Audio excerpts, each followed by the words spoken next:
যাদের বিয়ের মেন ঘটকই হচ্ছে আমি, তাদের প্রথম আইবুড়ো ভাতটা আমি খাওয়ালাম। কথাটা কেন বললাম শেষ পর্যন্ত দেখতে থাকো, সবটাই জেনে যাবে। এবারে বাবার বাড়ি আসার মেন কারণই হচ্ছে আইবুড়ো ভাত খাওয়া, কারণ আর কিছুদিন পরেই হচ্ছে ওদের বিয়ে। ওদের বিয়ের আগে যেহেতু আর আসতে পারবো না, সেই জন্য ভাবলাম এবারই ওদেরকে আইবুড়ো ভাতটা খাওয়িয়ে দিই। তো চলো সকাল থেকেই আজকে ব্লগটা শুরু করা যাক। হ্যালো এভরিওয়ান, আমি সোমালি, আবারও একটা নতুন ব্লগে তোমাদের সকলকে ওয়েলকাম। সকালে ঘুম থেকে উঠেই দেখি মামিও চলে এসেছে। যেহেতু আজকে অনেক কিছু রান্না বান্না হবে, তো সেই কারণে কিন্তু মা মামিকেও ডেকে নিয়েছে, কারণ মামি কিন্তু প্রত্যেকটা রান্নায় ভীষণ এক্সপার্ট। আর মা এইদিকে রান্নার সমস্ত জোগাড়পত্র করে দিচ্ছে। আর দিদাকে তো কিছুদিন আগেই নিয়ে এসেছি, তোমরা হয়তো দেখেছো। আর আজকে সমস্ত সবজিপত্র কিন্তু দিদা একাই কেটেছে। শুধু আজকে বলে না, যে কদিন এখানে আছে প্রত্যেক দিনকার সবজিপত্র কিন্তু দিদা একাই কাটে। আর এর মধ্যেই কিন্তু তোমাদের দাদা ভাই চলে এসেছে। এখন বাজে 11:15 মতো। তোমাদেরকে তো আগেই বলেছিলাম এবার কিন্তু খুব একটা বেশি দিন থাকতে পারবো না, এক সপ্তাহের মধ্যেই চলে যাব। তো তোমাদের দাদা ভাইও কিন্তু আমাকে নিতে চলে এসেছে। আর এদিকে দেখতেই পাচ্ছ তোমাদের দাদা ভাই কত রকম মিষ্টি নিয়ে এসেছে। তো সবগুলো এক জায়গায় রাখবো বলেই আর কি সবগুলো খুলে খুলে দেখছিলাম। যেহেতু অনেকগুলো মানুষই হচ্ছে, আর তোমাদের দাদা ভাইকে আগে থেকে বলা হয়েছিল না, তো সেই কারণে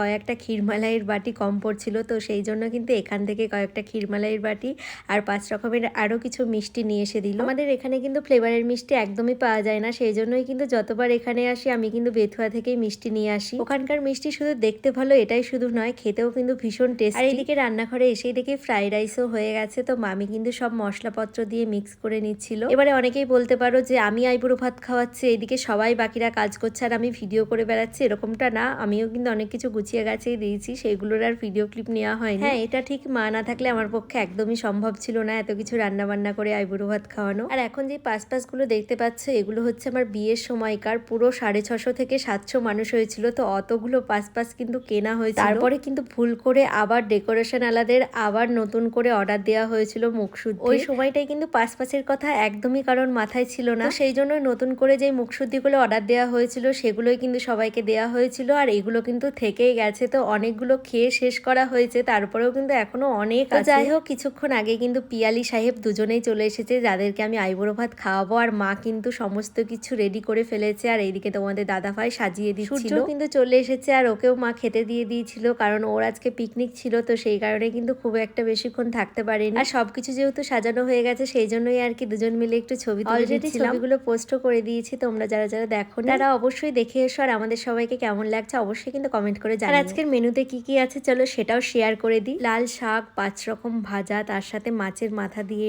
ডাল, মাছের কালিয়া, চিকেন, পায়েস, চাটনি, তার সাথে ছিল মিষ্টি, ক্ষীরমালাই আর স্যালাডের কথা তো বলতেই ভুলে গেছি। তো যাই হোক, সমস্ত রান্নাবান্নায় কিন্তু মা আর মামি মিলেই করেছে। আর মামিরও কিন্তু আজকে যেহেতু পিকনিক ছিল, সেই কারণে কিন্তু মামিও থাকতে পারেনি, রান্নাবান্না করে থুয়েই চলে গেছে। আর সবকিছু যেহেতু রেডি হয়ে গেছে, ছবি টবি তোলা হয়ে গেছে, সেই কারণে কিন্তু মাও আশীর্বাদটা সেরে নিচ্ছে। যেহেতু প্রথম আইবুড়ো ভাত বলে কথা, আশীর্বাদ পর্ব তো রাখতেই হবে। তোমাদেরকে তো বলতেই ভুলে গেছি, যে গল্পটা তোমাদেরকে প্রথম থেকেই বলবো ভাবছি। সাহেব হচ্ছে আমার জেঠুর ছেলে, মানে আমার হচ্ছে সম্পর্কে দাদা। পিয়ালি হচ্ছে আমার ছোটবেলাকার বান্ধবী, তো সেখান থেকেই কিন্তু ওদের সম্পর্কটা শুরু। আর আমি কিন্তু ছিলাম ওদের প্রথম ঘটক। তো আমার দিক থেকে যেহেতু রিলেশনটা শুরু হয়েছে, সেই জন্যই আর কি নিজেকে ঘটক বলে সম্বোধন করছি।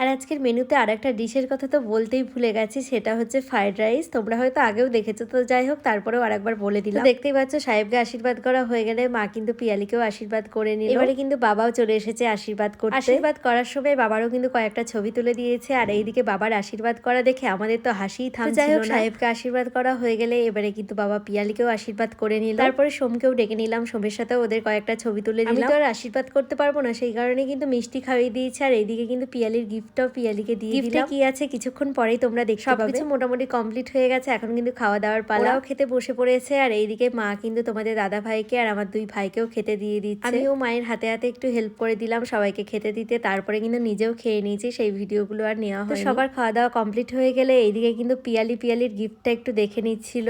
তোমরা কি কেউ গেস করতে পেরেছো এর মধ্যে কি আছে? যদি গেস করতে পারো অবশ্যই কিন্তু কমেন্ট করে জানিও। পার্সটা দেখে কি তোমরা কেউ চিনতে পারছো? এরকম সেম পার্স কিন্তু আমি পায়েল দিকেও দিয়েছি, কারণ দুটোই কিন্তু একসাথেই কিনেছিলাম। ভেবেছিলাম কালার অন্য নেব, তবে কালার কিন্তু এই কালারটাই ভালো লাগছিল আর অন্য কালার ছিল না, তো সেই কারণে কিন্তু একই রকমই হয়ে গেছে। পার্সটা কিন্তু পিয়ালির ভীষণ পছন্দ হয়েছে। তোমাদেরও কেমন লাগলো অবশ্যই কিন্তু কমেন্ট করে জানিও। তারপরে ছাদে এসেও কিন্তু আমরা অনেকগুলোই ভিডিও করেছি, যেগুলো হয়তো তোমরা ফেসবুকে দেখে নিয়েছো অলরেডি। আজকে সারাদিনটা কিন্তু বেশ ভালোই কাটলো। তো তারপরে আর সেরকম কোনো ভিডিও ক্লিপ নেওয়া হয়নি। এটা ছিল পর দিন বাড়ি যাওয়ার সময়। তোমাদেরকে তো প্রথমেই বললাম, এবারে কিন্তু তোমাদের দাদাভাই আমাকে নিতে এসেছে। শুক্রবার সকালেই আমাকে নিতে এসেছিল, আর আজকে হচ্ছে শনিবার দুপুরের খাওয়া দাওয়া করে কিন্তু এখন বেরিয়ে পড়বো। আর আমরা বেরোনোর কয়েক ঘন্টা আগে আমার মায়ের দিদাও কিন্তু চলে এসেছে, তো ভাবলাম এই ভিডিওটা করে রাখি। তোমরা যারা যারা এখনো পর্যন্ত এই ভিডিওটা দেখোনি অবশ্যই কিন্তু দেখে এসো, আমার প্রোফাইলেই পোস্ট করা আছে। আর বড় মাকে রাখতে কিন্তু দিদাও এসেছে। দিদা বলতে গেলে এটা হচ্ছে আমার মায়ের মামি। তো কিছু করার নেই, সবাইকে রেখেই কিন্তু এখন চলে যেতে হবে। তো যাই হোক, আজকে ব্লগটা তোমাদের কেমন লেগেছে অবশ্যই কিন্তু কমেন্ট করে জানিও। আমার ব্লগ যদি তোমাদের ভালো লেগে থাকে পেজটাকে অবশ্যই ফলো করে দিও। তো চলো আজকের মতো সকলকে টাটা।